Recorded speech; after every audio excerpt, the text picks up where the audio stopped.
Outside the Indianapolis Rexnord plant in November, workers and supporters protested the company's plans to shut down its ball bearing and roller bearing operations and ship 300 jobs to a new plant in Mexico. We're both losing our jobs, our careers. That you don't get much more than that in common. Kelly Springer's worked here 43 years, Gary Cantor for 9. Both have kids and mortgages, and now uncertainty and a sense of betrayal. Oh, definitely betrayal. I mean, it's tearing America apart little by little. The backbone of the country, you know. I mean, we built this place, the middle class, working men and women, and we're being dumped left and right, one after another. The Mexican workers are going to make 8 cents less than I started at in 1973. I started at $3.08 an hour. They're going to pay them $3 an hour. During the presidential campaign, Republican Donald Trump repeatedly hammered home his plan to reduce offshoring. Establish tariffs to discourage companies from laying off their workers in order to relocate in other countries and ship their products back to the United States tax-free. So did Democrat Bernie Sanders. Our message to corporate America is that if they want us to buy their products, start manufacturing those products in California and in Vermont and America. Trump suggests imposing a 35% tariff on American companies who move to another country and then sell their more cheaply made products back to U.S. buyers. Last month, President-elect Trump went to Carrier's furnace-making plant, heralding a deal made with the company to keep 740 jobs in Indiana, while at least 500 jobs still go to Mexico.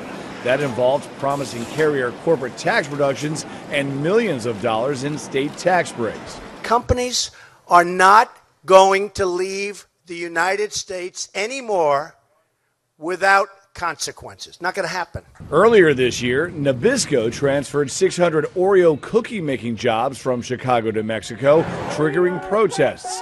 Offshoring jobs for cheaper labor and costs, in its purest sense, is basic profit-boosting free market capitalism, and it's been going on for years.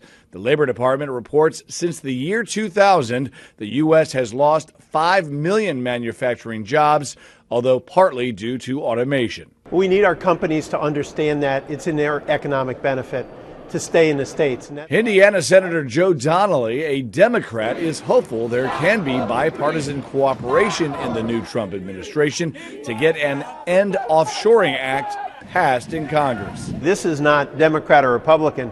This is American. This is about those folks not only in Indianapolis, but in Pittsburgh and in Johnstown and around this country who go to work every day, work really, really hard. Their companies do very, very well. And all we're asking is that the companies have as much of an investment in making the American promise come true as the workers do. As for Rexnord, Trump tweeted this month, Rexnord of Indiana is moving to Mexico and rather viciously firing all of its 300 workers. This is happening all over our country, no more. Giving Springer and Cantor hope that maybe their jobs too can still be saved. I mean, he's made promises to us that this was going to go on no more, and we're going to hold him to that. This will definitely be one of Trump's bigger challenges. He has promised to incentivize American companies not to leave through regulatory relief and business tax cuts. But compared to payroll, those are minor expenses for most companies. In Orlando, Phil Keating, Fox News.